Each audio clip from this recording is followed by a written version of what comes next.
কেমন আছো তুমি?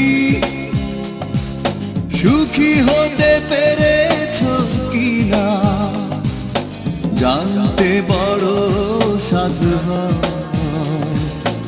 আমাকে ভুলেছো কিনা? কেমন আছো তুমি?